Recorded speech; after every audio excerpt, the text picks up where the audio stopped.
Hello नमस्कार दोस्तों, स्वागत है आप सभी लोगों का एक बार फिर से क्वालिटी एजुकेशन के इस प्लेटफॉर्म पर।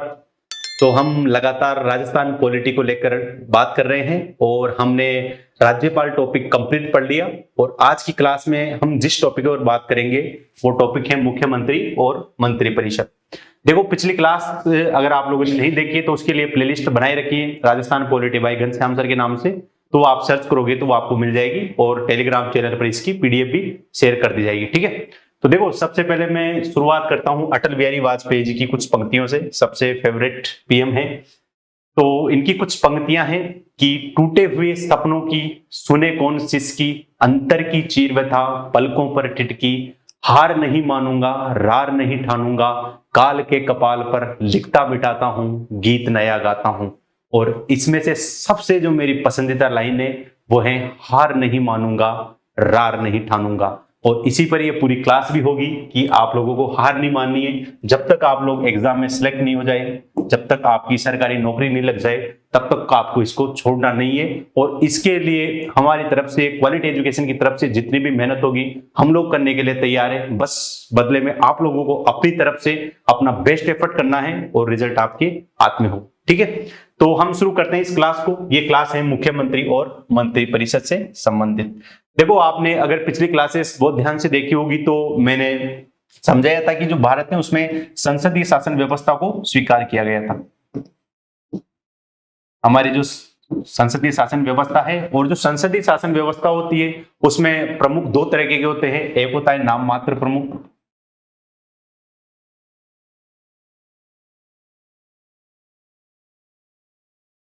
और एक होते हैं वास्तविक प्रमुख।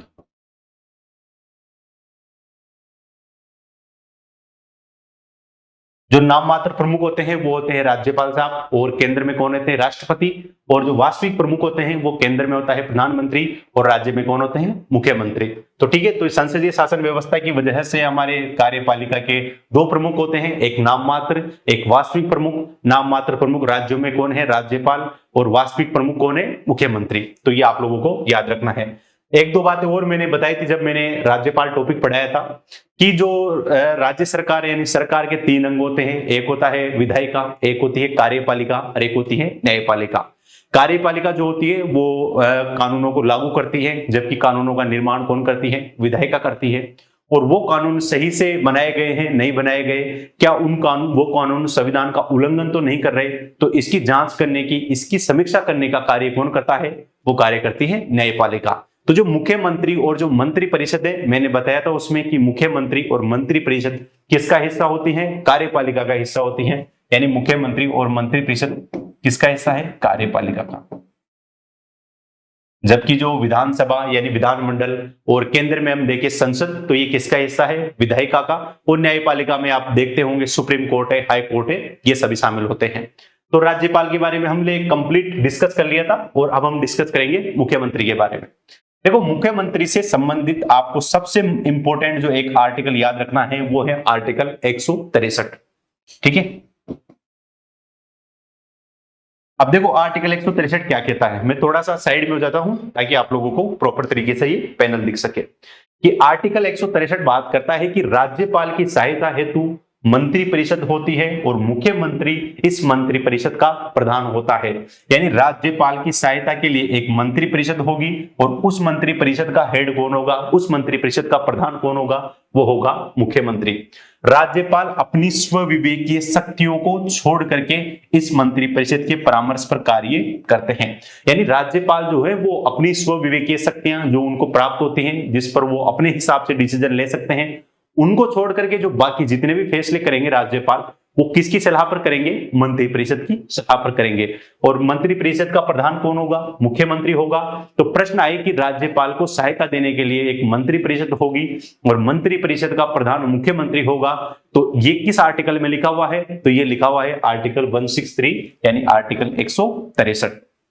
लेकिन एक बात इसमें मैंने नोट लगा करके लिखी है, और ये जानबूझ करके लिखी है ताकि आप लोगों को इसके संबंध में किसी भी तरह का कोई डाउट नहीं हो। तो इसमें लिखा हुआ है कि मंत्री परिषद ने राज्यपाल को क्या सलाह दी, इस प्रश्न की किसी भी न्यायालय में जांच नहीं की जाएगी। यानी राज्यपाल जो है उनको मंत्री परिषद ने कौन सी सलाह दी, किस विषय पर क्या परामर्श दिया, इस परामर्श को आप हाई कोर्ट में चैलेंज नहीं कर सकते, आप किसी भी न्यायालय में इसको चैलेंज नहीं कर सकते। इसकी जो न्यायिक जो है इस प्रश्न की किसी भी न्यायालय में जांच नहीं की जाएगी, ये बात करता है। ठीक है, तो इस तरह का प्रश्न आ सकता है, इस तरह का कथन आ सकता है कि न्यायालयों की शक्तियों के संबंध में, या फिर राज्यपाल को लेकर के प्रश्न आ सकता है कि जो मंत्री परिषद ने राज्यपाल को क्या सलाह दी है, तो उस सलाह की जांच क्या हाई कोर्ट कर सकता है या नहीं कर सकता, या फिर सुप्रीम कोर्ट करेगा, अधीनस्थ न्यायालय करेगा।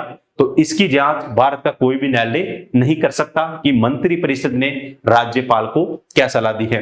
तो ये 2-3 पॉइंट याद रखना। पहला पॉइंट ये है आर्टिकल 163 की प्रत्येक आर्टिकल 163 कहता है कि राज्यपाल की सहायता हेतु एक मंत्री परिषद होगी, उस मंत्री परिषद का हेड कौन होगा, मुख्यमंत्री होगा। उसके बाद में यहां पर लिखा हुआ है कि राज्यपाल अपनी स्वविवेकीय शक्तियों को छोड़ करके इस मंत्री परिषद की परामर्श पर कार्य करता है। यानी राज्यपाल बेसिकली किसकी सलाह पर, किसके परामर्श पर कार्य करता है, तो मंत्री परिषद के परामर्श पर। उसके बाद में तीसरा पॉइंट लिखा हुआ है नोट लगा करके कि मंत्री परिषद ने राज्यपाल को क्या परामर्श दिया, इसकी जांच किसी भी न्यायालय में नहीं की जाएगी। तो ये स्लाइड आप लोगों को ध्यान रखनी है। और इससे संबंधित, मुख्यमंत्री से संबंधित सबसे महत्वपूर्ण आर्टिकल कौन सा है, आर्टिकल 163, जो कि किसके बारे में बात करता है कि मुख्यमंत्री इस मंत्री परिषद का क्या होगा, हेड होगा। उसके बाद में दूसरा इंपॉर्टेंट आर्टिकल है मुख्यमंत्री को लेकर के, आर्टिकल 164 यानी आर्टिकल 164। देखो आर्टिकल 164 क्या बात करता है। 164 को 4 से 5 क्लोजेस में डिवाइड किया गया है, और आरपीएससी जिस तरह के प्रश्न पूछ रही है तो मुझे ऐसा लग रहा है कि वो इन आर्टिकल्स के सब क्लोजेस में भी जरूर जाएगा। उसके बाद में एक संविधान संशोधन भी हुआ था, 91वां संविधान संशोधन 2003, जिसमें एक 164 के आर्टिकल में एक सब क्लोज, एक उसका भी जो सब क्लोज है उसके बारे में भी हम इसमें पढ़ेंगे। तो आप लोगों को इसको बिल्कुल सीरियस लेना है कि इस तरह के प्रश्न एग्जाम में पूछ सकते हैं, जिस तरह का आरपीएससी का, जिस तरह का अधीनस्थ बोर्ड का आजकल ट्रेंड चल रहा है। तो आर्टिकल 164 का एक ये कहता है कि राज्यपाल मुख्यमंत्री को नियुक्त करेगा। ये पॉइंट एकदम याद रखना है। ये जो शब्द है नियुक्त वाला, इसको आप लोगों को याद रखना है, क्योंकि मैंने एग्जाम में प्रश्न देखा था, हालांकि मैं एग्जाम का नाम मिस कर रहा हूं, तो उसमें ये प्रश्न था कि राज्यपाल मतलब मुख्यमंत्री जो है वो किए जाते हैं, तो पहला लिखा था कि मनोनीत, निर्वाचित, नियुक्त, और उसके बाद में एक ऑप्शन था इनमें से कोई नहीं। ठीक है, तो मुख्यमंत्री क्या किए जाते हैं, नियुक्त करेगा। तो मुख्यमंत्री को नियुक्त कौन करेगा, राज्यपाल करेगा। तो प्रश्न आए कि मुख्यमंत्री की नियुक्ति किसके द्वारा की जाएगी, राज्यपाल के द्वारा की जाएगी, तथा मुख्यमंत्री की सलाह पर अन्य मंत्रियों की नियुक्ति करेगा। यानी राज्यपाल मुख्यमंत्री की नियुक्ति करेगा, और फिर जिसके बारे में मुख्यमंत्री परामर्श देगा तो मुख्यमंत्री की सलाह पर अन्य मंत्रियों को क्या करेगा, नियुक्त करेगा। अब कौन व्यक्ति मंत्री बनेगा, कौन व्यक्ति मंत्री नहीं बनेगा, ये कौन डिसाइड करता है, ये मुख्यमंत्री डिसाइड करते हैं। और मुख्यमंत्री जो लिस्ट राज्यपाल को देते हैं, राज्यपाल उन्हें मंत्री के रूप में क्या करते हैं, नियुक्त करते हैं। तो आर्टिकल 164 एक ये कहता है कि राज्यपाल मुख्यमंत्री को नियुक्त करेगा और मुख्यमंत्री की सलाह पर अन्य मंत्रियों की नियुक्ति करेगा। तो ये प्रश्न चाहे आर्टिकल 164 एक में क्या है इस तरह पूछे, या फिर राज्यपाल मुख्यमंत्री को नियुक्त करेगा, इसके बारे में किस आर्टिकल में लिखा हुआ है, आर्टिकल 164 में लिखा हुआ है, इसका सब क्लोज भी पूछे तो आप बता सकते हैं कि इसके 164 एक में ये सब लिखा हुआ है। अब इसमें थोड़ा सा एक्सप्लेनेशन लिखा हुआ है कि क्या राज्यपाल अपनी मर्जी से किसी भी व्यक्ति को मुख्यमंत्री नियुक्त कर सकता है। तो देखो सिंपल सा सिस्टम ये है कि भारत में है संसदीय शासन व्यवस्था, और संसदीय शासन व्यवस्था में क्या होता है कि जो विधानसभा जो होती है उसमें जो बहुमत दल का नेता होता है उसे ही राज्यपाल मुख्यमंत्री के पद पर नियुक्त करता है। देखो ऐसे समझो जैसे राजस्थान विधानसभा है, राजस्थान विधानसभा में 200 मेंबर्स हैं यानी 200 सदस्य हैं, और विधानसभा के सदस्य कौन होते हैं, विधायक होते हैं जिन्हें हम चुन करके भेजते हैं। अब इन 200 सदस्यों में से मान लीजिए कोई ए पार्टी है, उस ए पार्टी को सीटें मिल गई, 101 सीटें मिल गई, तो बहुमत के लिए सीटें कितनी चाहिए, 50% प्लस 1, तो 200 का 50% कितना हुआ, 100, और उसमें एक जोड़ते कितने हो गए, 101। तो मान लो कि ए पार्टी को 101 सीटें मिल गई और ए पार्टी ने अपने 101 विधायकों में से किसी एक व्यक्ति को जो है विधानसभा में बहुमत दल का नेता घोषित कर दिया। तो अब राज्यपाल क्या करेगा कि जिसे विधानसभा में बहुमत दल का नेता घोषित किया गया है उसे मुख्यमंत्री के पद पर नियुक्त करेगा। हालांकि देखो सिस्टम एक ये भी है कि अगर कोई मान लो कि विधानसभा का सदस्य नहीं भी है तो भी उसको मुख्यमंत्री बनाया जा सकता है, बशर्ते कि वो अगले आने वाले 6 माह में विधानमंडल या विधानसभा की सदस्यता ले, है ना। तो ये राज्यपाल जो है किसको बनाएगा मुख्यमंत्री, जो विधानसभा में बहुमत दल का नेता होगा, राज्यपाल द्वारा मुख्यमंत्री के पद पर उसे क्या किया जाएगा, नियुक्त किया जाएगा। बस ये शब्द आपको याद रखना है, मुख्यमंत्री को क्या किया जाता है, नियुक्त किया जाता है। उसके बाद में ये लिखा हुआ है कि जैसे मान लो राज्यपाल ने मुख्यमंत्री को नियुक्त किया, मुख्यमंत्री ने सिफारिश की और राज्यपाल ने मुख्यमंत्री की सिफारिश पर, उसके परामर्श पर अन्य मंत्रियों की नियुक्ति कर दी। अब कौन से मंत्री के पास में कौन सा डिपार्टमेंट होगा ये कौन डिसाइड करेगा, तो देखो कौन से मंत्री के पास में कौन सा डिपार्टमेंट होगा ये डिसाइड करेगा मुख्यमंत्री। तो मंत्रियों के बीच में विभागों का बंटवारा करना मुख्यमंत्री का विशेषाधिकार है, यानी कौन से व्यक्ति के पास, कौन से मंत्री को कौन सा विभाग दिया जाएगा ये कौन डिसाइड करेगा, मुख्यमंत्री डिसाइड करेगा। और ये क्या है, मुख्यमंत्री का विशेषाधिकार। तो इस पॉइंट को भी आप याद रखना है। जैसे मान लो कि गृह विभाग किसके पास में होगा, जैसे अभी हाल फिलहाल में गृह विभाग किसके पास में है, मुख्यमंत्री जी भजन लाल शर्मा जी के पास में है। उसके बाद में वित्त विभाग किसके पास में होगा, तो वित्त विभाग अभी हमारी जो डिप्टी सीएम है दिया कुमारी जी उनके पास में है। तो इस तरीके से जो मंत्रियों के बीच में विभागों का जो बंटवारा करना है वो किसका विशेषाधिकार है, मुख्यमंत्री का विशेषाधिकार है। तो ये पॉइंट आपको याद रखना है। आर्टिकल कौन सा है, आर्टिकल 164। उसके बाद में हम चलते हैं आर्टिकल 164(1) के तहत, ठीक है। तो इसमें आर्टिकल 164(1) में क्या लिखा हुआ है, देखो सबसे पहले थोड़ा सा मैं आपको एक्सप्लेन कर देता हूं एक्चुअल में हुआ क्या। देखो विधानसभा जो होती है, राज्यों में मंत्री कितने होंगे,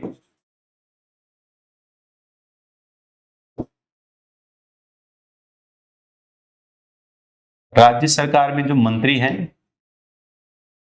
उनकी संख्या, इसको लेकर कई बार प्रश्न पूछा जाता है। पहली चीज कि राज्य सरकार में जो मंत्री होंगे या फिर केंद्र सरकार में होंगे तो इनमें मंत्रियों की संख्या, मूल संविधान जो था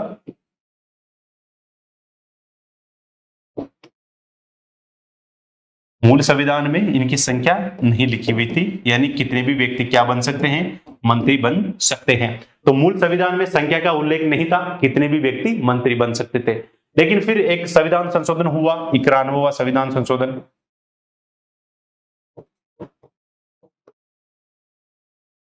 ये हुआ था 2003 में, और इसके तहत ये तय किया गया कि राज्य जो सरकार थी उसमें कितने मंत्री बनेंगे, तो विधानसभा की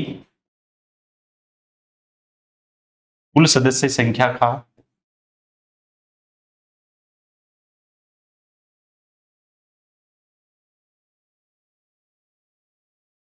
15% क्या बन सकते हैं, मंत्री बन सकते हैं। यहां पर एक पॉइंट एक बिल्कुल याद रखना आप कि यहां पर विधानसभा शब्द का प्रयोग किया गया है और केंद्र में किसका प्रयोग किया गया है, लोकसभा की कुल सदस्य संख्या का 15%, जबकि राज्यों में विधानसभा की कुल सदस्य संख्या का 15%। और क्या इसमें मुख्यमंत्री शामिल है, तो इस संख्या में मुख्यमंत्री भी शामिल होगा।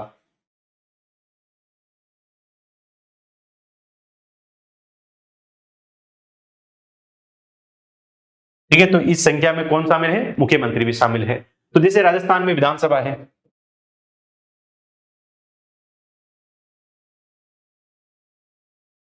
राजस्थान विधानसभा में कितने सदस्य हैं, 200 सदस्य हैं, यानी 200 सदस्य हैं।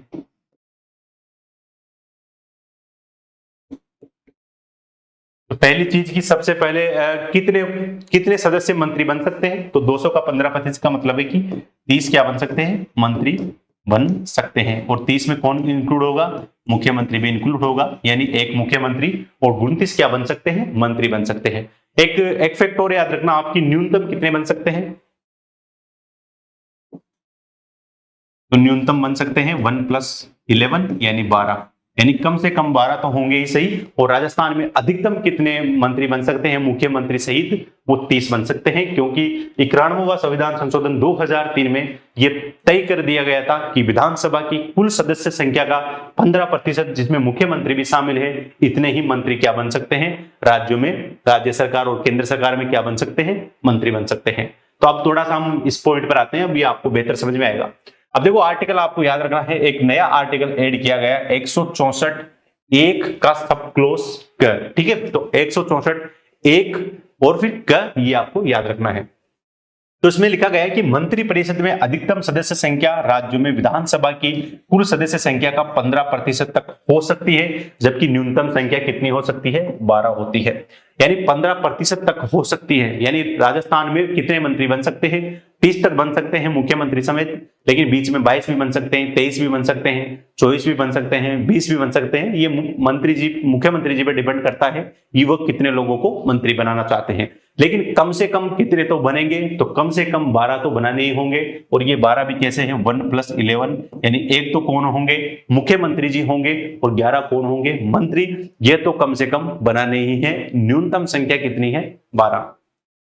अब इसमें क्लियर लिखा हुआ है कि मूल संविधान में इसका उल्लेख नहीं था। संशोधन के द्वारा वर्ष 2003 में सदस्य संख्या का निर्धारण आर्टिकल 164 में आर्टिकल 164 का सब क्लोज 1 के क को जोड़ा गया, और इस सब क्लोज के तहत क्या निर्धारित किया गया कि विधानसभा की कुल सदस्य संख्या का 15% तक मंत्रियों की संख्या हो सकती है। अब राजस्थान विधानसभा में 200 सदस्य होने के कारण इस प्रावधान के तहत राजस्थान की मंत्रिपरिषद में अधिकतम 30 सदस्य हो सकते हैं, जिसमें मुख्यमंत्री भी शामिल है। इसके बारे में मैंने थोड़ा सा आपको पहले समझा दिया, ठीक है। तो आप लोगों को ये आर्टिकल याद रखना है। आर्टिकल कौन सा है, आर्टिकल है 164(1) का मंत्रिपरिषद की बात करता है, जिसमें यह कहता है कि विधानसभा की कुल सदस्य संख्या का 15% जो है वो मंत्री बन सकते हैं। याद रखना, संविधान संशोधन 91वां संविधान संशोधन ईयर कौन सा है, 2003, ठीक है। चलो, तो ये पीडीएफ आपको मिल जाएगी, इसमें कोई दिक्कत नहीं है। तो ये लिखा हुआ मैं रख रहा हूं ऐसे। अगले अनुच्छेद पर चलते हैं, वो है आर्टिकल 164(2). ये क्या कहता है, ये बात करता है मंत्रिपरिषद और जो मुख्यमंत्री हैं इसके उत्तरदायित्व को लेकर के, यानी ये किसके प्रति रेस्पॉन्सिबल हैं, ये अकाउंटेबिलिटी किसके प्रति है। तो मंत्रिपरिषद सामूहिक उत्तरदायित्व का उल्लेख करता है। तो प्रश्न ये आए एग्जाम में कि मंत्रिपरिषद के सामूहिक उत्तरदायित्व का उल्लेख कौन सा आर्टिकल करता है, तो आर्टिकल 164 का सब क्लोज 2, ठीक है। इसमें लिखा हुआ है कि जो मंत्रिपरिषद है ये सामूहिक रूप से किसके प्रति उत्तरदायी होती है, तो ये सामूहिक रूप से उत्तरदायी होती है विधानसभा के प्रति। तो मंत्रिपरिषद सामूहिक रूप से विधानसभा के प्रति उत्तरदायी होती है, जबकि मुख्यमंत्री और मंत्रिपरिषद व्यक्तिगत तौर पर किसके प्रति उत्तरदायी होते हैं, राज्यपाल के प्रति, ठीक है। तो सामूहिक रूप से किसके प्रति उत्तरदायी होती है, विधानसभा के प्रति, और व्यक्तिगत रूप से किसके प्रति उत्तरदायी होती है, राज्यपाल के प्रति। अब देखो सामूहिक उत्तरदायित्व का मतलब क्या है। सामूहिक उत्तरदायित्व का मतलब है कि मंत्री एक साथ तैरते हैं, एक साथ डूबते हैं। यानी यदि विधानसभा में किसी भी मंत्री के खिलाफ अविश्वास प्रस्ताव पारित हो जाता है, तो ये मान लिया जाएगा कि सरकार पूर्ण बहुमत में नहीं है, और जो पूरी जो मंत्रिपरिषद है उसको क्या देना पड़ेगा, इस्तीफा देना पड़ेगा। इसके अलावा यह भी किया कि मान लीजिए कि एक मंत्री मान लो इस्तीफा दे दे, तो उसे मंत्रिपरिषद पर उतना कोई खास इफेक्ट होगा नहीं, यानी उससे प्रभाव पड़ेगा नहीं एक मंत्री के इस्तीफा देने से। लेकिन यदि मुख्यमंत्री अपना इस्तीफा दे दे, तो मंत्रिपरिषद के जो बाकी मंत्री हैं उनका इस्तीफा मान लिया जाएगा। तो इसमें क्लियरली लिखा हुआ है कि मुख्यमंत्री के द्वारा इस्तीफा दिए जाने पर संपूर्ण मंत्रिपरिषद का इस्तीफा मान लिया जाता है। और ये किसके बारे में बात करता है, ये सामूहिक उत्तरदायित्व के उल्लेख करता है विधानसभा के प्रति। सामूहिक उत्तरदायित्व का मतलब क्या है कि मंत्री एक साथ तैरते हैं, एक साथ डूबते हैं। अगर एक मंत्री के खिलाफ अविश्वास प्रस्ताव पारित हो गया, तो बाकी सभी मंत्रिपरिषद को इस्तीफा देना पड़ेगा। मान लो एक मंत्री ने रिजाइन कर दिया मंत्रिपरिषद से, तो उससे कोई प्रभाव नहीं पड़ेगा। लेकिन यदि मुख्यमंत्री ने रिजाइन किया, तो संपूर्ण जो मंत्रिपरिषद थी उसका क्या मान लिया जाएगा, इस्तीफा मान लिया जाएगा, ठीक है। तो ये सामूहिक उत्तरदायित्व। व्यक्तिगत रूप से राज्यपाल के उत्तरदायी क्यों होते हैं, क्योंकि इनकी नियुक्ति किसके द्वारा की जाती है, राज्यपाल के द्वारा की जाती है। इनको शपथ कौन दिलाता है, राज्यपाल, या राज्यपाल के द्वारा अधिकृत किया गया व्यक्ति इनको शपथ दिलाता है। और उसके बाद में यानी मंत्री जो होते हैं उनको शपथ राज्यपाल दिलाता है, और इनको हटा कौन सकता है, तो मंत्री जो है वो राज्यपाल के प्रसाद पर्यंत अपने पद पर बने रहते हैं। तो इसलिए व्यक्तिगत उत्तरदायित्व यानी किसका है, व्यक्तिगत रूप से किसके प्रति उत्तरदायी रहते हैं, राज्यपाल के प्रति, और सामूहिक रूप से किसके प्रति उत्तरदायी हैं, विधानसभा के प्रति, ठीक है। तो मैं उम्मीद करता हूं कि आप लोगों को ये समझ में आ गया होगा। उसके बाद में हम बात करते हैं आर्टिकल 164(3) के बारे में। इसमें लिखा हुआ है, इनकी शपथ के बारे में उल्लेख है कि राज्यपाल जो मंत्री है उनको पद व गोपनीयता की क्या दिलाएगा, शपथ दिलाता है, ठीक है। तो राज्यपाल जो राज्य के मंत्री है उनको पद व गोपनीयता की शपथ दिलाता है। और ये मुख्यमंत्री जो है वो शपथ किसके तहत लेते हैं, अनुसूची 3 में जो प्रारूप है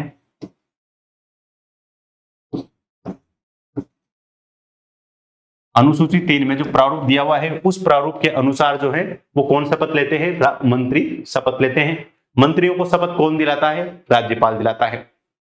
अब देखो, मुख्यमंत्री को शपथ राज्यपाल दिलाता है, ये बात एकदम सही है, लेकिन मुख्यमंत्री की शपथ का उल्लेख भारतीय संविधान में नहीं किया गया है। यानी ऐसा नहीं लिखा हुआ है कि राज्यपाल मुख्यमंत्री को शपथ दिलाएगा। तो फिर कैसे लेता है मुख्यमंत्री? तो देखो, मुख्यमंत्री भी एज ए मंत्री ही क्या लेता है? शपथ लेता है। यानी राज्यपाल मंत्री के रूप में ही उसको क्या दिलाता है? शपथ दिलाता है। यानी मुख्यमंत्री को शपथ तो कौन दिलाएगा? राज्यपाल ही दिलाएगा। लेकिन इस तरह की शब्दावली भारतीय संविधान में नहीं लिखी हुई है। उसके बाद में यहां पर लिखा हुआ है कि सीएम अनुसूचित 3 में मंत्री के लिए दिए गए प्रारूप के अनुरूप ही पद व गोपनीयता की शपथ लेते हैं। यानी मंत्रियों की शपथ का प्रारूप कहां पर दिया गया है? अनुसूचित 3 में। उसी प्रारूप के तहत कौन शपथ लेता है? मुख्यमंत्री शपथ लेता है। तो प्रश्न आए कि मुख्यमंत्री को शपथ कौन दिलाता है? तो वही राज्यपाल ही दिलाते हैं। एज ए मिनिस्टर मुख्यमंत्री शपथ लेता है। लेकिन प्रश्न आए कि मुख्यमंत्री की शपथ का उल्लेख क्या भारतीय संविधान में है? तो मुख्यमंत्री की शपथ जैसी शब्दावली भारतीय संविधान में नहीं लिखी हुई है। तो इसको भी आप लोगों को याद रखना है। उसके बाद में एक आर्टिकल है, आर्टिकल 164(4). ये इसके हम सब क्लोज पढ़ रहे हैं क्योंकि ये बहुत इंपॉर्टेंट आर्टिकल है और सर्वाधिक जो प्रश्न आते हैं मुख्यमंत्री में अनुच्छेदों से संबंधित, या तो वो 163 से आएंगे या फिर 164 से आएंगे।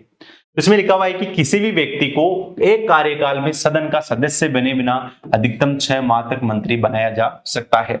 इसमें लिखा हुआ है कि मान लो मुख्यमंत्री साहब चाहे कि उनका कोई पसंदीदा व्यक्ति क्या बने? मंत्री बने। मान लो वो मुख्यमंत्री साहब चाह रहे हैं कि मैं ही मंत्री बनूं, ठीक है, लेकिन मैं विधानसभा का सदस्य तो हूं नहीं, तो फिर मंत्री कैसे बनूंगा? तो भारतीय संविधान में यह व्यवस्था है कि अगर कोई व्यक्ति मंत्री बनना चाहता है तो यदि वो विधानसभा का सदस्य नहीं है तो भी वो 6 महीने तक क्या रह सकता है? मंत्री रह सकता है। लेकिन 6 महीने के बाद में उसे विधानमंडल या फिर विधानसभा की क्या लेनी पड़ेगी? सदस्यता लेनी पड़ेगी। तो प्रश्न आए कि भारत में या फिर राजस्थान में, कहीं पर भी भारत में, राजस्थान में कोई भी व्यक्ति बिना विधानसभा का सदस्य बने कितने माह तक मंत्री के पद पर रह सकता है? तो उसकी अवधि कितनी है? 6 माह तक रह सकता है। ठीक है। दूसरी चीज इसमें एक क्लोज और जोड़ रखा है, जैसे मान लो कि 6 महीने तक, जैसे मान लो 6 महीने राज्यपाल ने क्या किया? 6 महीने तक मंत्री के पद पर नियुक्त किया, लेकिन फिर उसके बाद में रिजाइन कर दिया 6 महीने से पहले, फिर 6 महीने के लिए फिर से राज्यपाल ने नियुक्त किया। तो ऐसा सिस्टम भी नहीं चल सकता, क्योंकि सुप्रीम कोर्ट ने इसमें क्लियरली कहा हुआ है कि ये आप नहीं कर सकते राज्यपाल को लेकर के। दूसरा है कि क्या किसी बच्चे को भी बना सकते हैं? क्योंकि देखो 6 महीने बाद तो वो क्या लेगा? विधानसभा की सदस्य की, विधानसभा जो है उसका सदस्य बनेगा। उसके बाद में वो कंटिन्यू क्या रह सकता है? मंत्री रह सकता है। लेकिन उससे पहले 6 महीने तक तो वो मंत्री रह ही सकता है। तो क्या फिर किसी 10 से 15 साल के बच्चे को भी बनाया जा सकता है क्या? तो देखो बिल्कुल नहीं, ऐसा प्रावधान नहीं है। यह प्रावधान जरूर है कि बिना आप विधानसभा का सदस्य बने 6 महीने तक मंत्री रह सकते हैं, लेकिन उसके लिए भी यह जरूरी है कि कम से कम आपके पास में विधानमंडल का सदस्य बनने की योग्यता तो होनी ही चाहिए। यानी मंत्री उसे ही बनाया जाएगा जो विधानमंडल सदस्य बनने की योग्यता रखता हो। तो ये 10 से 15 साल के बच्चे वाला स्टेटमेंट क्या है? गलत है। और विधानमंडल का सदस्य बनने की योग्यता क्या है? पहला है कि भारत का नागरिक, और दूसरा ये न्यूनतम आयु कितनी होनी चाहिए? 25 वर्ष। ठीक है। तो अगर आप लोगों की आयु, न्यूनतम आयु 25 वर्ष है आप लोगों की आयु अगर 25 वर्ष हो चुकी है तो बिल्कुल आप विधायक का चुनाव लड़ सकते हैं। और अगर आप लोगों का मुख्यमंत्री जी का आशीर्वाद रहा तो आप क्या बन सकते हैं? मंत्री भी बन सकते हैं। तो इसको भी आप लोगों को याद रखना है। तो एक स्पेशल केस भी है हमारे पास में कि जो भैरों सिंह शेखावत साहब थे 1977 में, जब वो मुख्यमंत्री बने थे तब वो विधायिका के क्या सदस्य नहीं थे। यानी भैरों सिंह शेखावत जो थे वो 1977 में जब उनको मुख्यमंत्री बनाया गया वो विधानसभा के सदस्य नहीं थे। उन्होंने 6 महीने बाद में क्या ली? इसकी सदस्यता ली। ठीक है। और भैरों सिंह शेखावत के बारे में आप लोगों को एक चीज और याद रखनी है, ये राजस्थान के प्रथम गैर कांग्रेसी मुख्यमंत्री थे।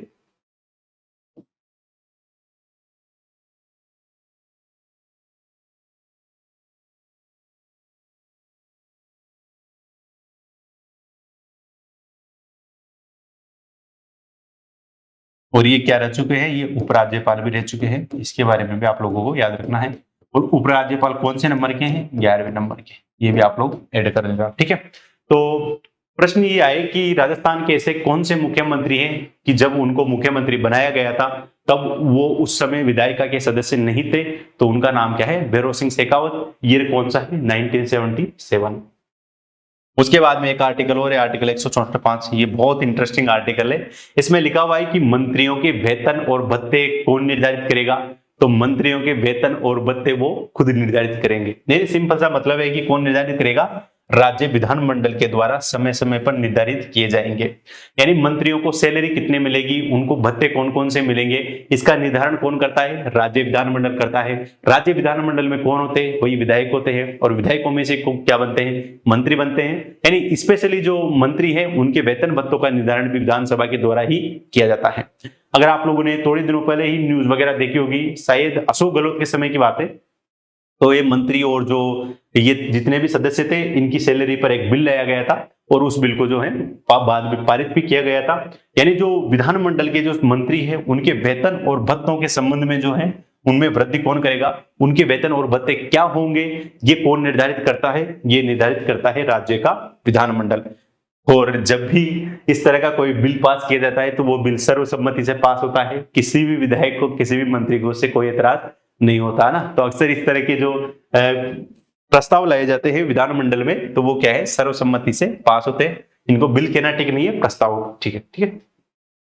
तो आप लोगों को क्या याद रखना है, 164(4) कि किसी भी व्यक्ति को जो है वो बिना विधायिका का सदस्य बने भी 6 महीने तक वो क्या रह सकता है, मंत्री रह सकता है। उसके बाद में उसके पास में कम से कम तो विधानमंडल का सदस्य बनने की योग्यता तो होनी ही चाहिए। और उसके अलावा ये लिखा हुआ है कि भैरव सिंह शेखावत साहब जो थे, उनको जब मुख्यमंत्री बनाया गया था तब वो विधायिका के सदस्य नहीं थे। और एक चीज लिखी हुई है इसमें कि मंत्रियों के वेतन और भत्ते कौन निर्धारित करेगा, तो राज्य का विधानमंडल निर्धारित करेगा। तो ये भी आप लोगों को याद रखना है। लेकिन उससे पहले थोड़ा सा अब मैं टेस्ट सीरीज के बारे में बता दूं। वीडियो की टेस्ट सीरीज चल रही है, आप लोगों को पता होगा कि इसके एग्जाम की डेट भी अनाउंस हो चुकी है, और उस डेट से पहले आप लोगों को अपनी प्रैक्टिस बहुत शानदार करनी चाहिए, क्योंकि जो ऑब्जेक्टिव एग्जाम होता है उसमें सबसे जो इंपॉर्टेंट रोल होता है वो पढ़ते तो सभी हैं, साथ ही में इसमें सबसे ज्यादा जरूरी है कि आप मैक्सिमम जो है टेक्स्ट प्रैक्टिस करें। तो इसके लिए क्वालिटी एजुकेशन की तरफ से इसमें 24 टेस्ट रखे गए हैं टोटल, जिसमें से 2 भागों में डिवाइडेड है। 16 टेस्ट ऐसे होंगे जो कि टॉपिक वाइज होंगे, और जो 8 टेस्ट है वो कैसे होंगे, फुल लेंथ टेस्ट होंगे। जैसे एग्जाम में आपका पेपर आता है उसी के हिसाब से ये 8 टेस्ट होंगे, और बाकी आपके सिलेबस के जितने भी टॉपिक है उन टॉपिक्स को शामिल करके टेस्ट लिया जाएगा। इसकी प्राइस भी 349 रखी गई है, और इसमें भी अगर आप NS01 कूपन कोड यूज करते हो कोर्स को परचेज करते समय, तो इसमें भी आप लोगों को क्या मिल जाएगा, डिस्काउंट मिल जाएगा। इसके अलावा हमारे पटवार और वीडियो का कॉम्बो कोर्स भी चल रहा है, जिसमें NS01 कूपन कोड लगा करके आप इसमें डिस्काउंट ले सकते हो। और इसकी प्राइस कितनी निर्धारित की गई है, 1999 रुपए, यानी 1999 रुपए। उसके अलावा ये ग्राम विकास अधिकारी, अगर किसी को सेपरेट मैथ पढ़नी है, यानी मैं तो सिर्फ मैथ ही पढ़ना चाहता हूं, तो 40 नंबर की मैथ्स आती है वीडियो में, तो इस 40 नंबर की मैथ्स के लिए जो है वो एक सेपरेट कोर्स लॉन्च किया गया है, वीडियो कोर्स, जिसकी प्राइस 399 रुपए रखी गई है। इसके बारे में आप टेलीग्राम पर भी आपको सूचना मिल गई होगी, तो इसमें आप NS01 कूपन कोड यूज करके इसमें डिस्काउंट ले सकते हो। उसके अलावा एक पटवार की बुकलेट तो अपनी चली रही है, उसके बारे में तो बताने की जरूरत है नहीं। तो ये पटवार की बुकलेट है, ये वही बुकलेट है जो ऑफलाइन के पेपर हुए थे उनको कंपाइल करके बुक के रूप में आपके सामने पेश कर दिया गया है, ताकि जो लोग टेस्ट नहीं दे पाए थे वो घर बैठे इस पे टेस्ट दे सके। और इसमें OMR सीट भी दी हुई है, तो OMR सीट के माध्यम से आप क्या कर सकते हैं, एग्जाम जैसी प्रैक्टिस कर सकते हैं, ठीक है। तो हम अब आते हैं वापस मुख्यमंत्री को। देखो, हम अक्सर 163 जो है आर्टिकल पूरा पढ़ते हैं, उसके बाद में आर्टिकल 164 हम कंप्लीट पढ़ते हैं। लेकिन थोड़ा सा अगर 164 को थोड़ा सा और मैं विस्तार दूं तो इसको लेकर और क्या प्रावधान है, तो देखो आर्टिकल 164 में एक बात और लिखी हुई है कि मध्य प्रदेश, छत्तीसगढ़ और झारखंड, ये राज्य याद रखें, मध्य प्रदेश, छत्तीसगढ़, झारखंड और जो उड़ीसा है, इन राज्यों में एक जनजाति मंत्री की नियुक्ति करना अनिवार्य है। यानी आर्टिकल 164 ये कहता है कि जो मध्य प्रदेश है, जो झारखंड है, जो उड़ीसा है ना, और जो मध्य प्रदेश, छत्तीसगढ़, झारखंड, उड़ीसा जो राज्य है, वहां पर एक जनजाति मंत्री की नियुक्ति तो करना अनिवार्य है, यानी की ही जाएगी। क्योंकि आपको पता होगा कि ये राज्य जो है वो जनजाति बहुल्य क्षेत्र है, और जनजातियों के कल्याण के लिए उनके अपने अधिकार मिले और उनका रिप्रेजेंटेशन भी विधानसभा में सही से हो, तो इसके लिए जो है एक जनजाति मंत्री की नियुक्ति का प्रावधान किया है। लेकिन मूल संविधान के आर्टिकल 164 में बिहार राज्य का भी उल्लेख था, यानी आर्टिकल 164 में यह भी लिखा हुआ था कि जो बिहार, मध्य प्रदेश, छत्तीसगढ़, झारखंड और जो उड़ीसा राज्य है इसके बारे में उल्लेख था, लेकिन फिर बाद में बिहार शब्द को हटा दिया गया था, बिहार राज्य को। और 94वां संविधान संशोधन 2008 में हुआ और इसके तहत आर्टिकल 164 में बिहार राज्य को हटा दिया गया कि बिहार राज्य में जनजातीय मंत्री की नियुक्ति करना क्या है, अनिवार्य नहीं है।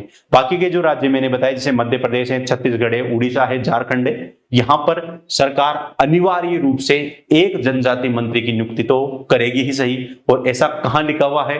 ऐसा लिखा हुआ है आर्टिकल 164 में। उसके बाद में इस 164 में ये लिखा हुआ है कि ये जनजातीय मंत्री करेगा क्या, ठीक है ना, तो ये करेगा अनुसूचित जाति, अनुसूचित जो जनजाति जो पिछड़ा वर्ग है उनके कल्याण के लिए कार्य करेगा।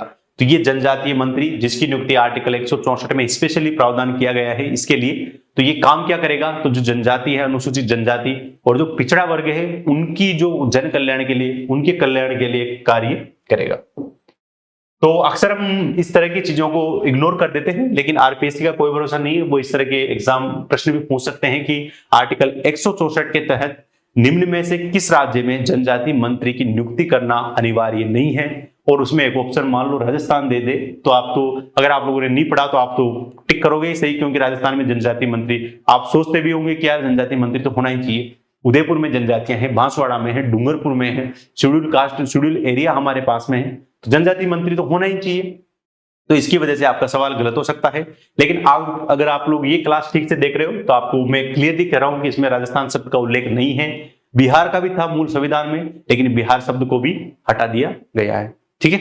चलो, उसके बाद में एक आर्टिकल है आर्टिकल 166, आर्टिकल 163 हमने देखा, उसके बाद में आर्टिकल 164 1, 2, 3, 4, 5, उसके बाद में 164 1 का क हमने देखा जो कि मंत्रियों की संख्या के बारे में बात करता है। और अब आर्टिकल है आर्टिकल 166।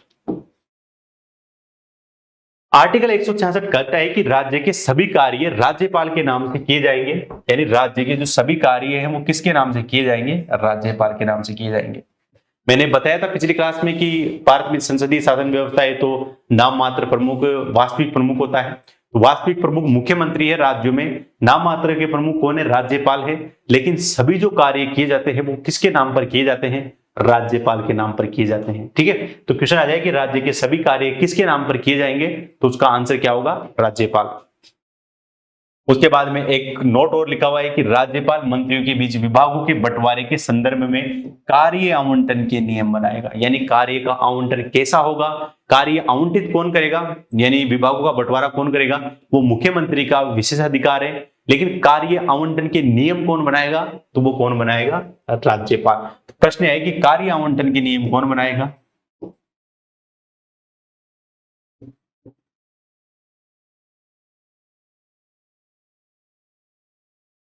राज्यपाल बनाएगा। तो ये आप लोगों को याद रखना है।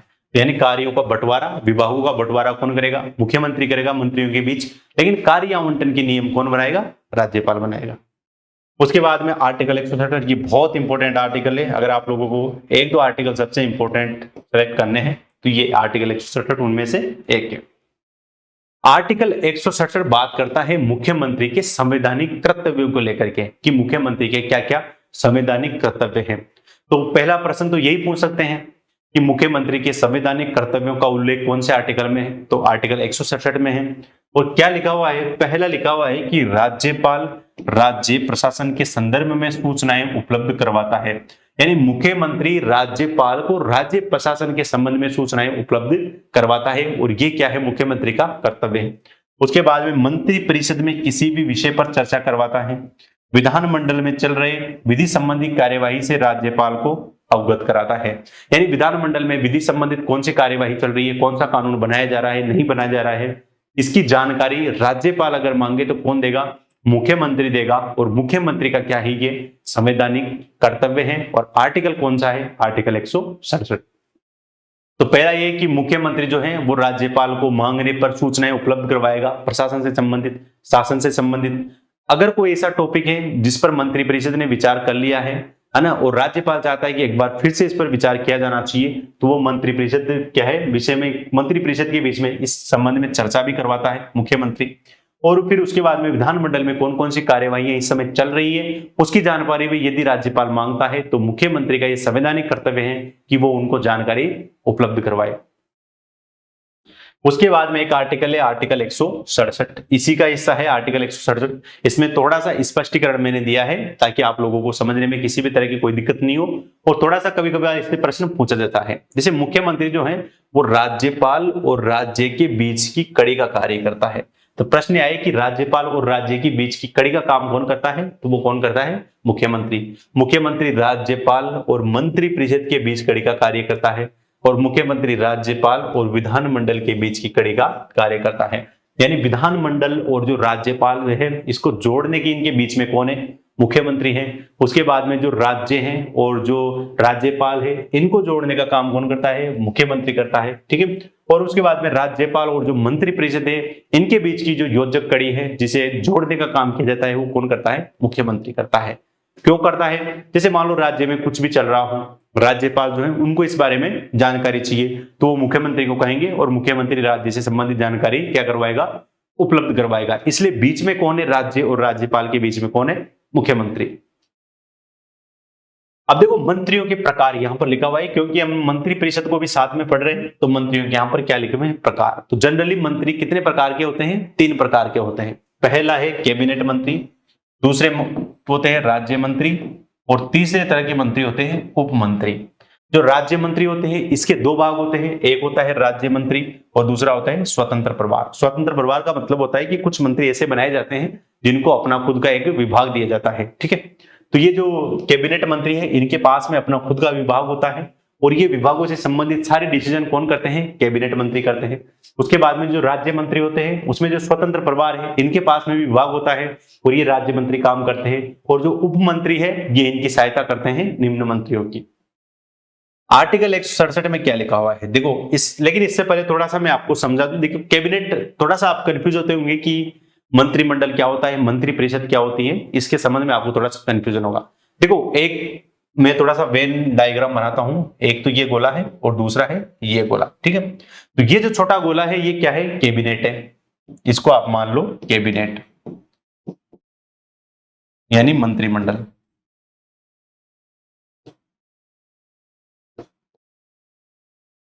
और दूसरा जो बड़ा गोला है ये है मंत्री परिषद।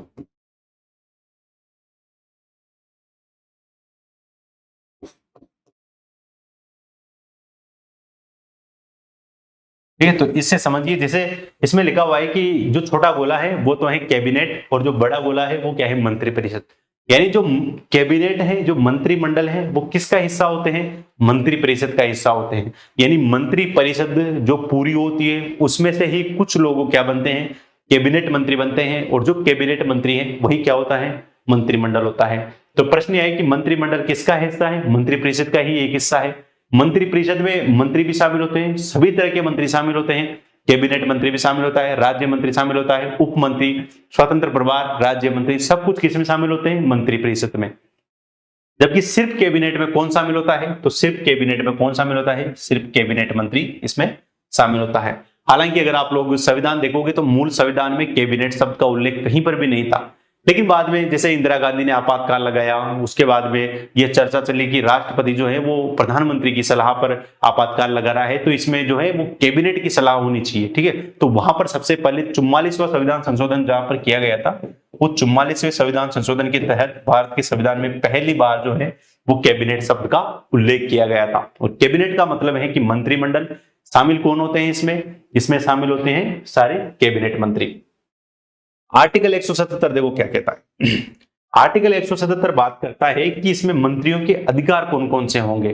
तो इसमें लिखा हुआ है कि जो दोनों सदस्य, जितने भी मंत्री होते हैं, वो किसी भी सदन जो है उसमें भाग ले सकते हैं, बैठकों में भाग ले सकते हैं। यानी मंत्री जो है, मान लो देखो राजस्थान में तो एक ही सदन है, विधानसभा, तो इसका तो कोई डाउट है ही नहीं इसमें। तो लेकिन मान लो जैसे कुछ राज्य ऐसे हैं जहां पर 2 सदन है, एक विधान परिषद है, एक विधानसभा है। तो इसमें आर्टिकल 177 में प्रावधान है कि कोई भी मंत्री किसी भी सदन की बैठकों में भाग ले सकता है, ठीक है, भाग ले सकता है, उसे संबोधित कर सकता है, यानी वहां पर भाषण भी दे सकता है, लेकिन वो मत उसी सदन में देगा जिस सदन का वो क्या है, सदस्य हैं। यानी मंत्री किसी भी सदन की बैठकों में भाग ले सकते हैं, उसको संबोधित कर सकते हैं, लेकिन वो वोट उसी सदन में करेंगे जिस सदन का वो हिस्सा है। तो ये पॉइंट आपको याद रखना। आर्टिकल कौन सा है? आर्टिकल 177। उसके बाद में थोड़ा सा मैंने इसके कार्यकाल को लेकर भी एक सब क्लोज जोड़ा है, इसमें पूरा स्लाइड है। इसमें कि सामान्यतः इनका कार्यकाल 5 वर्ष का कार्यकाल होता है, लेकिन मुख्यमंत्री जो है कब तक पद पर बना रह सकता है? तो वो बना रह सकता है विधानसभा में बहुमत प्राप्त होने तक पद पर बना रहता है। यानी विधानसभा में जब तक बहुमत है तब तक मुख्यमंत्री अपने पद पर बना हुआ है। जैसे ही विधानसभा में बहुमत खत्म होता है तो अविश्वास प्रस्ताव के माध्यम से विपक्ष लेकर के आता है। अगर वो प्रस्ताव पारित हो जाता है तो ये मान लिया जाता है कि सरकार के पास में विधानसभा में बहुमत नहीं है, तो फिर उसके बाद में मुख्यमंत्री को क्या देना पड़ता है? इस्तीफा देना पड़ता है। उसके बाद में यहां पर लिखा हुआ है कि मुख्यमंत्री को पद से हटाने के लिए विधानसभा सदस्यों द्वारा अविश्वास प्रस्ताव लाकर कभी भी हटाया जा सकता है। यानी मुख्यमंत्री और जो मंत्री परिषद है उसको कभी भी विधानसभा के सदस्यों के द्वारा अविश्वास प्रस्ताव पारित करके हटाया जा सकता है। अविश्वास प्रस्ताव कौन लेकर के आएंगे? विपक्ष की तरफ से लाया जा सकता है, विधानसभा के सदस्य उसमें शामिल होते हैं। और अगर ये प्रस्ताव पारित हो जाता है तो ये मान लिया जाता है कि सरकार के पास में पूर्ण बहुमत नहीं है और उनको क्या देना पड़ेगा? इस्तीफा देना पड़ेगा। ठीक है। उसके बाद में ये विधानसभा में विश्वास खो देता है तो राज्यपाल उसे पद मुक्त कर देता है। मुख्यमंत्री और जो मंत्री हैं वो राज्यपाल को अपना क्या देते हैं? त्याग पत्र देते हैं। तो प्रश्न ये आए कि मुख्यमंत्री और मंत्री अपना रेजिग्नेशन, अपना त्याग पत्र किसे देते हैं? तो वो देते हैं राज्यपाल को।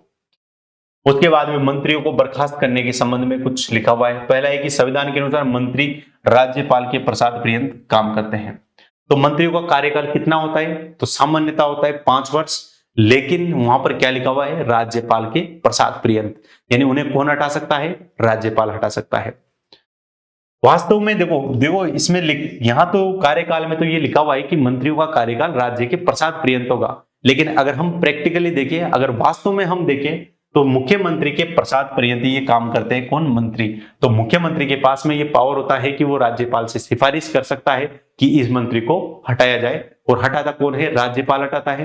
लेकिन प्रैक्टिकली अगर हम देखें तो उसके संबंध में सिफारिश कौन करता है? मुख्यमंत्री करता है। यानी चलती किसकी है? मुख्यमंत्री की।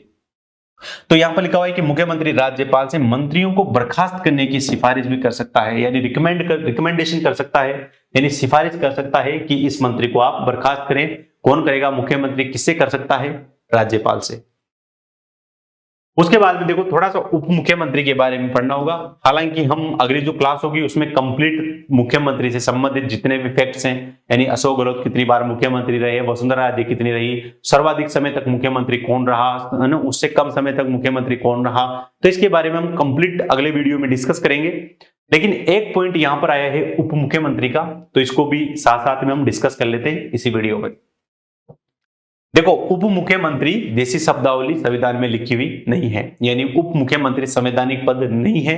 उप मुख्यमंत्री बनाया क्यों जाता है? तो जब राजनीतिक अस्थिरता होती तो 2 व्यक्ति मान लो प्रबल दावेदार हैं किसके? मुख्यमंत्री पद के, तो फिर उसके बाद में एक व्यक्ति मुख्यमंत्री बनता है और उसको आश्वासन या सांत्वना देने के लिए, ये समझ लीजिए प्रैक्टिकली, उसको क्या बना दिया जाता है? उप मुख्यमंत्री बना दिया जाता है। जैसे राजस्थान में पहले इलेक्शन हुए थे तो उस समय अशोक गहलोत और सचिन पायलट साहब थे, तो अशोक गहलोत क्या बने थे? मुख्यमंत्री बने थे, जबकि दोनों को ही दावेदार माना जा रहा था। तो फिर उसके बाद में उप मुख्यमंत्री किसे बनाया गया? सचिन पायलट को। अभी हाल में आप देखो कि बहुत सारे लोगों को पता था कि यार सीएम कौन बनेगा, तो फिर फाइनली सीएम कौन बनते हैं? भजन लाल शर्मा बनते हैं। और फिर उसके बाद में जिनका नाम चल रहा था मुख्यमंत्री के लिए, उनको डिप्टी सीएम बनाया जाता है कौन? दिया कुमारी और प्रेमचंद बेरवा। अब प्रश्न आएगा कि यार कितने व्यक्ति डिप्टी सीएम बन सकते हैं, है ना? ये तो आप लोगों को लग ही रहा होगा। तो डिप्टी सीएम कितने व्यक्ति बन सकते हैं, इसकी कोई लिमिट नहीं है। तो कितने भी व्यक्ति क्या बन सकते हैं? डिप्टी सीएम बन सकते हैं। भारत के 1-2 राज्य तो ऐसे हैं जहां पर 4-4 उप मुख्यमंत्री हैं, जैसे राजस्थान में अभी 2 है, तो बहुत सारे राज्य ऐसे हैं जिसमें 4-4 उप मुख्यमंत्री हैं। यानी उप मुख्यमंत्री कितने बनेंगे, इसकी कोई लिमिट नहीं है। तो फिर उप मुख्यमंत्री की पावर क्या होती है, यानी इसको पावर किस तरह की मिलती है? तो देखो उप मुख्यमंत्री का दर्जा कैबिनेट मंत्री के बराबर होता है। तो ये आप लोगों को याद रखें कि उप मुख्यमंत्री का दर्जा किसके समान होता है? कैबिनेट के समान होता है। अब देखते हैं कि राजस्थान में उप मुख्यमंत्री कब कब और कौन कौन बने। तो पहले उप मुख्यमंत्री बने टीकाराम पालीवाल साहब। ठीक है। टीकाराम पालीवाल उप मुख्यमंत्री बने क्योंकि उस समय मुख्यमंत्री कौन थे? जयनारायण व्यास थे। तो जयनारायण व्यास उस समय मुख्यमंत्री थे और इनके समय में उप मुख्यमंत्री कौन थे? टीकाराम पालीवाल। कार्यकाल कब रहा? कार्यकाल रहा 1952 से 1954 तक। उसके बाद में दूसरे हैं हरिशंकर भावड़ा। हरिशंकर भावड़ा 1994 से 1998 तक रहे और भैरव सिंह शेखावत जो थे उनके कार्यकाल में रहे। उसके बाद में एक बनवारी लाल बेहरवा, ठीक है, और बनवारी लाल बेहरवा 2002 से 2003 के बीच में किसके कार्यकाल में रहे? अशोक गहलोत के कार्यकाल में उप मुख्यमंत्री रहे। उसके बाद में कमला बेनीवाल जो थी वो 2003 तक में रही अशोक गहलोत के समय। तो प्रश्न यह है कि राजस्थान में सर्वाधिक उप मुख्यमंत्री किस मुख्यमंत्री के समय बनाए गए? तो वो बनाए गए सर्वाधिक बार तो अशोक गहलोत के समय। ठीक है, तो अशोक गहलोत के समय 2 बार उप मुख्यमंत्री बने, 3 बार बने सॉरी, एक तो बने बनवारी लाल बेहरवा, एक बनी कमला बेनीवाल और एक कौन बनेगा आगे? सचिन पायलट। ठीक है, तो सर्वाधिक बार मुख्यमंत्री किसके समय बनाए गए, किस मुख्यमंत्री के कार्यकाल में बनाए गए? तो वो कौन है? अशोक गहलोत। तो सचिन पायलट साहब का नाम यहां पर है। तो 2018 से 2020 तक रहे। उसके बाद में वो राजनीतिक घटनाक्रम आपको पता ही होगा, फिर उनको उप मुख्यमंत्री पद से हटा दिया गया। उस समय मुख्यमंत्री कौन थे? अशोक गहलोत। और वर्तमान में अगर हम देखें तो वर्तमान में 2 डिप्टी सीएम है, एक तो है दिया कुमारी जी और दूसरे हैं प्रेमचंद बेरवा। दिया कुमारी जी कौन है? वित्त मंत्री भी है, इनके पास में हमारा वित्त मंत्रालय भी है। और उसके बाद में जो प्रेमचंद बेरवा है वो भी वर्तमान में उप मुख्यमंत्री है और इस समय मुख्यमंत्री कौन है? भजनलाल शर्मा। तो ये प्रश्न आप लोगों को याद रखना कि जो दिया कुमारी है और प्रेमचंद बेरवा है ये वर्तमान में क्या है? राजस्थान के उप मुख्यमंत्री हैं।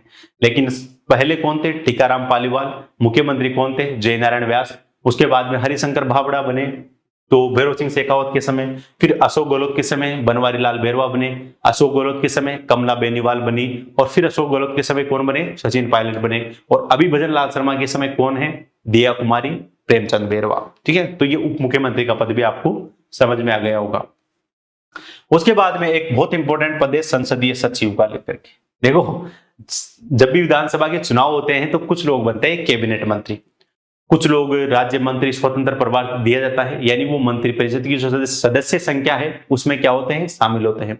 लेकिन कुछ व्यक्ति ऐसे होते हैं जिनको न तो उप मुख्यमंत्री मिलता है न ही मंत्री पद दिया जाता है, तो वो नाराज ना हो इसके लिए इस तरह का एक और पद क्रिएट किया गया, वो था संसदीय सचिव का पद। ठीक है, संसदीय सचिव कितने बना सकते हैं? कोई लिमिट नहीं है, कितने को भी बनाया जा सकता है।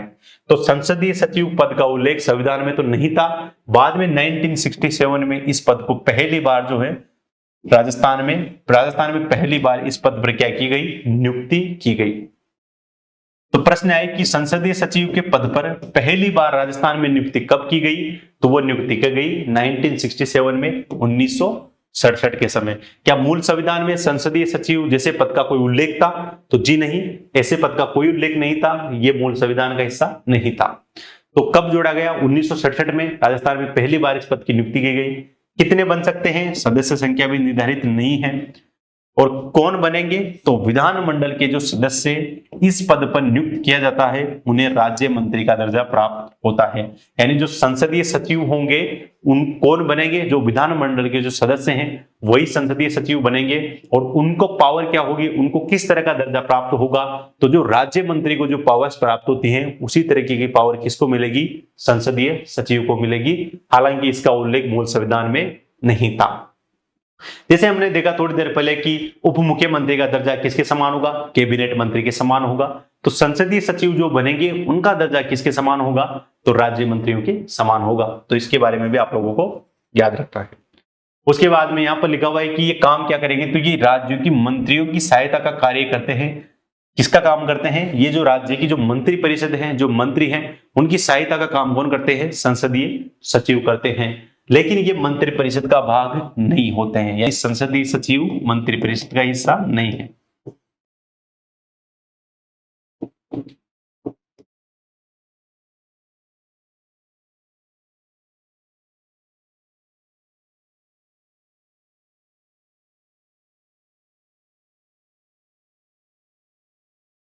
ठीक है, तो संसदीय सचिव क्या है? मंत्रिपरिषद का हिस्सा नहीं है। उसके बाद में इनको शपथ कौन, इनकी नियुक्ति कौन करता है? तो इसको नियुक्ति भी की जाती है, मुख्यमंत्री इनको नियुक्त करता है। मतलब इनसे संबंधित जो सारे कार्य है वो कौन करता है? मुख्यमंत्री करता है। इसे नियुक्ति कौन करेगा? मुख्यमंत्री करेगा। शपथ कौन दिलाएगा? मुख्यमंत्री दिलाएगा। मुख्य उत्तरदायी किसके प्रति होंगे? मुख्यमंत्री के प्रति होंगे। और इन्हें कभी भी बर्खास्त कौन कर सकता है? मुख्यमंत्री इन्हें कभी भी बर्खास्त कर सकता है। तो हमने आज के वीडियो में कंप्लीट देखा कि उप मुख्यमंत्री की नियुक्ति कैसे होती है, मतलब जो मुख्यमंत्री है उसकी नियुक्ति कौन करता है, शपथ कौन दिलाता है, उसके बाद में कार्यकाल क्या होता है, उप मुख्यमंत्री अब तक कौन बने, उप मुख्यमंत्री का पद कैसा है, संसदीय सचिव, मंत्री परिषद की सदस्य संख्या कितनी है, इसके बारे में हमने कंप्लीट बात की। और मैंने बीच बीच में आपको बताया भी कि कौन से क्लॉज, कौन से आर्टिकल्स बहुत इंपॉर्टेंट है। तो इसके बारे में आप लोग इस क्लास को देखना और उसके बाद में ये पीडीएफ जो आपको टेलीग्राम क्वालिटी एजुकेशन आरएस के नाम से बना हुआ है उस पर मिल जाएगी। तो इसको पढ़ने के बाद में आप लोगों के बहुत सारे प्रश्न इसी क्लास से सही होंगे। तो मिलते हैं फिर अगली क्लास में। तो आप सभी लोगों का एक बार फिर से धन्यवाद। Thank you.